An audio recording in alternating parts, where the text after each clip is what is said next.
Mecha. Mecha. Ma'am, ay nalaylise sumangda niya ba ko? Ko'y tamo halak pangari ni. Tsagay ka ngari ba? Ko'y matsagay ka. Kang marak sida.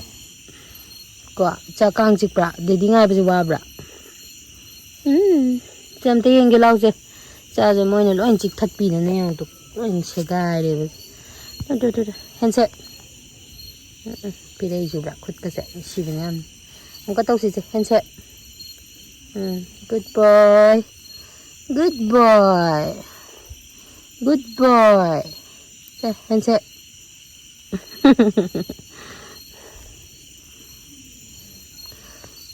Ja. Hay thế này cha gì handset đâu bà? Ông tăng cái tóc thuộc gì? Say, handset. Good. Say, cái làm bằng đấy. À, good boy. Let's long thuộc cái này. Hay cha gì kia cơ vậy? Mà sao giống tàu giống thì vẫn tàu giống kia giống kia vậy ít khuất cái gì phá cái in thôi đấy giống sẽ ma'am हजिकी मतमदा अखोइना अखोइगी माइथोंजी बु फजा थोकना बनी नत्रगा feel good तौजना बनी हाइदुना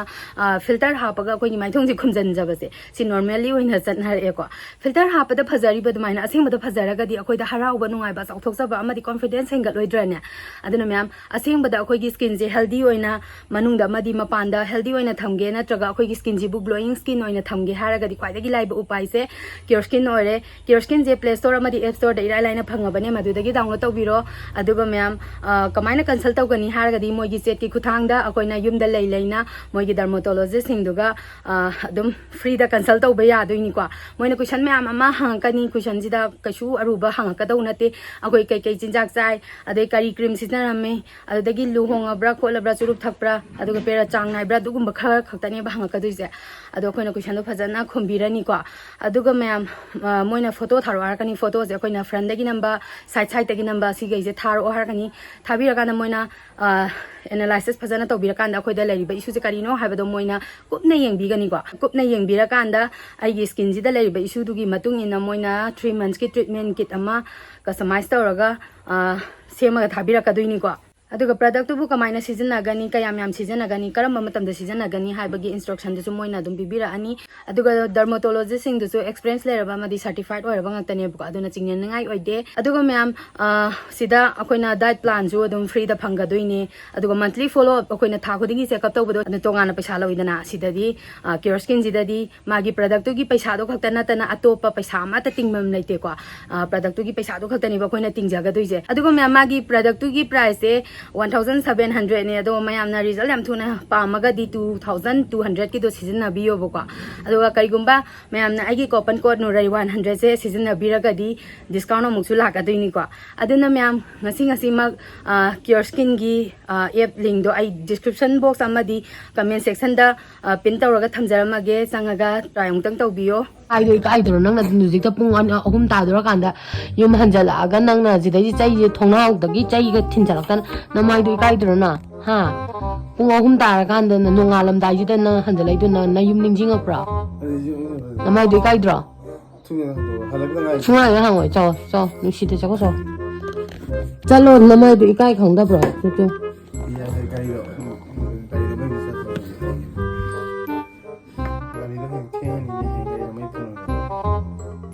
Nanti hujik je yum da hanjal kuma matam la ni da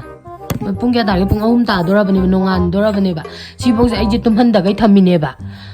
hayeng ne ai da hagu pang mai ai hagu chungong mo ba nang mangai de ba nongai je smaina halak da nang nongai de ba nang nupa na tawri ga di lo nya bra ba Namai dui gai dro na ha chai du ga me thongnao du mi kok che thinjalai du bo namai dui gai dro ikai ba do khango khanga ba talo chunga ya hang chagu so a karai du num tum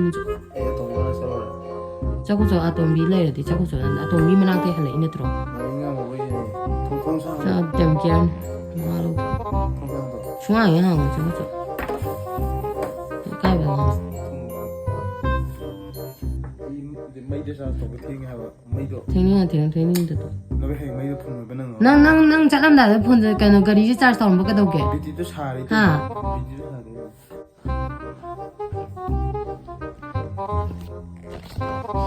ꯊꯣꯡ ꯍꯥꯡꯉꯣ ꯁꯤꯗ ꯄꯨꯡ 3 ꯇꯥꯗꯣꯔꯦ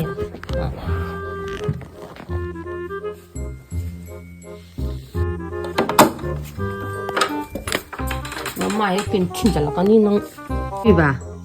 ꯆꯥꯛ ꯀꯥꯏ ꯆꯥꯅꯔꯨꯏ ꯍꯥꯏꯅꯣꯕ ꯑꯄꯥꯇ ꯃꯣꯏꯔꯥꯡ ꯇꯥꯅ ꯅꯪꯕꯨꯗ ꯑꯩꯅ ꯄꯨꯡ 12 मखाꯏ 바로 ꯇꯥꯔꯝꯗꯥꯏ phone ꯇꯧꯕꯗ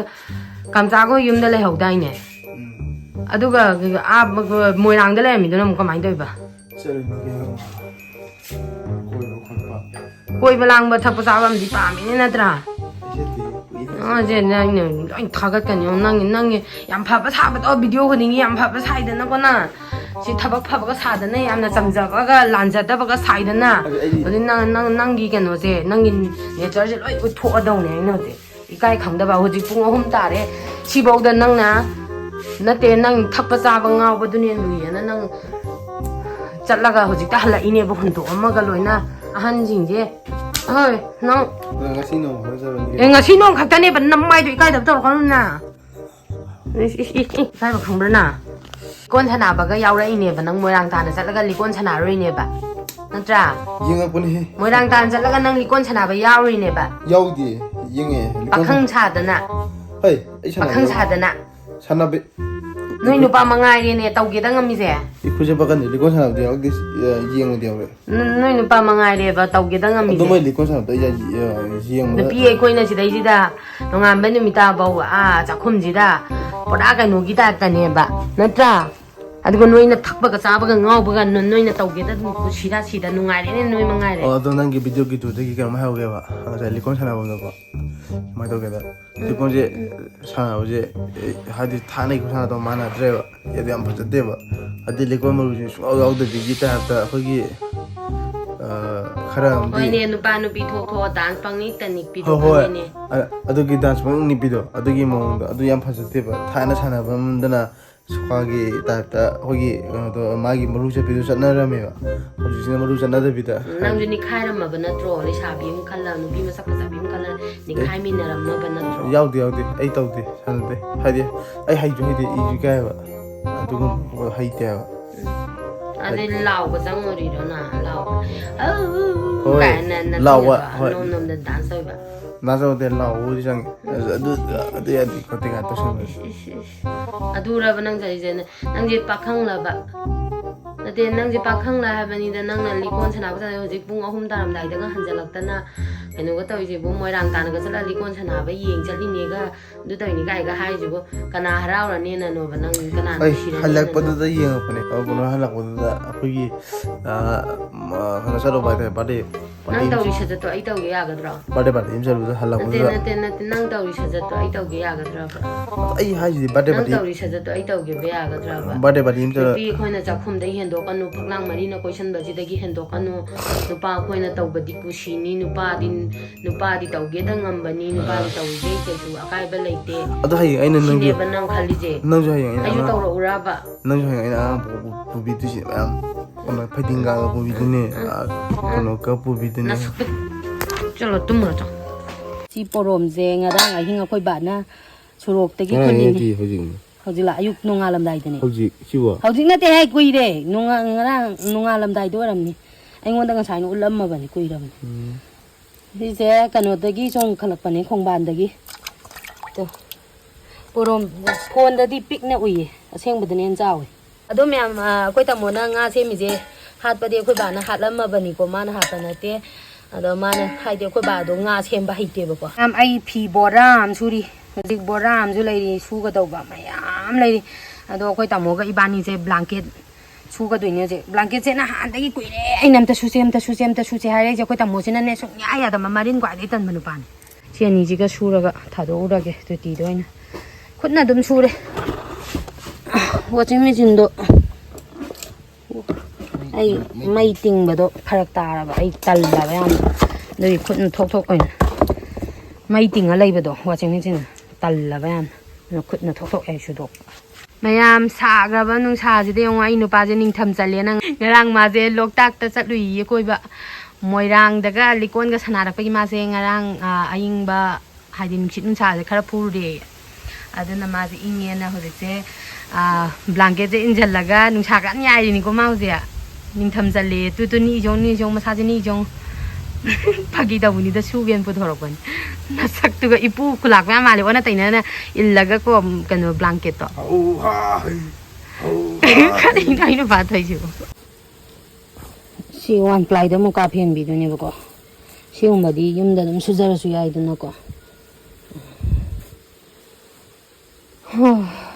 loi di loi chala ka dawra hayeng khara ma surage haujina si gai sure bacha dombo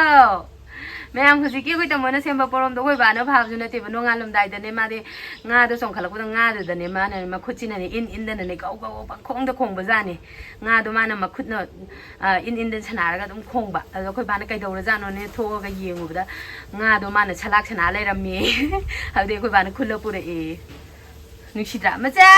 brownie yengo se domba tu chi khaina badani ma mai ga je loina chegai le ma tu marang am ta yaw dra bani je yo tu nuai de ha bam na ngak lai ra ga ne ma ya khun hui gi ya khun ta ro ho ra mu la ka ni nai cha ra mu la ka ni ma mai chegai ra mu la ka ni phaigan chegai ra ma cha khare tu ma ngona ngang gi khang bai ai cha ji kan na gra ba poro mam bhai ma horen hangam ga thong ga pi cha dein ai cha is ui ri jong ne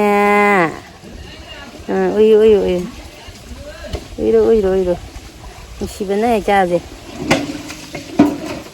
Tây chứ.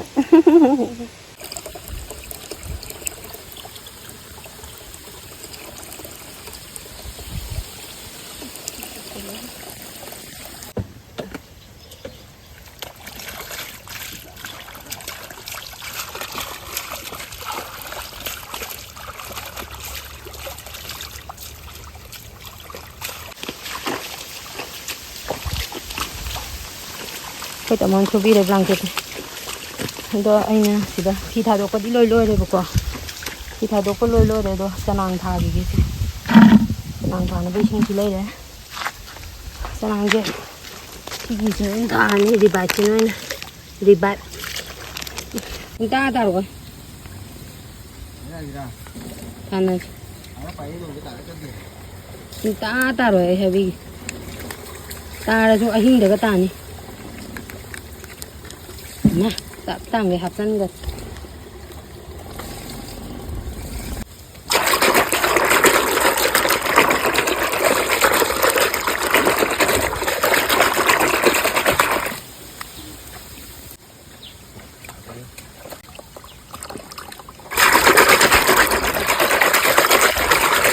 Ma'am nganu marum ne koi tamogi mamanaba laima popam dagi kariba mamingda mana pilih ini malem ngamba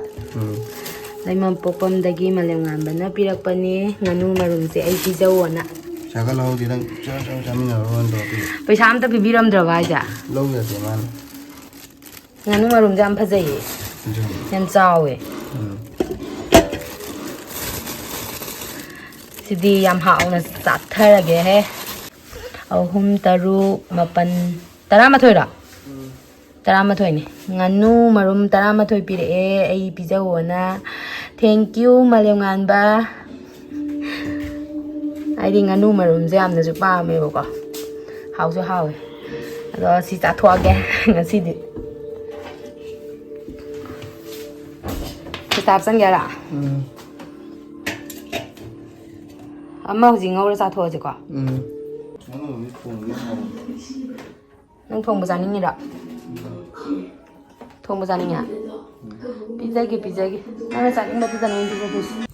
am si gi tuning khok se phajadre ong ne si je khoi ing khon da gi tan mane do khoi mana mapun sema kan na lalon bi da pi gi se na mapun kan na sem le me khoi mana do phajadre ngo matem khak ta ni tan ba do phanyam tho e do mapun je ko do si ma khai tho e yam phajai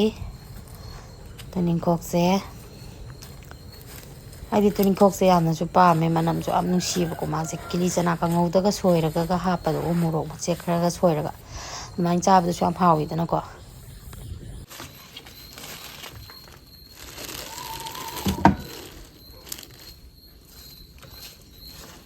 ꯍꯪꯒꯥꯝꯒ ꯄꯣꯔꯣꯝꯒ ꯊꯣꯡꯒꯦ ꯅꯨꯡꯗꯥꯡꯒꯤ ꯃꯊꯦꯜꯁꯤꯗꯤ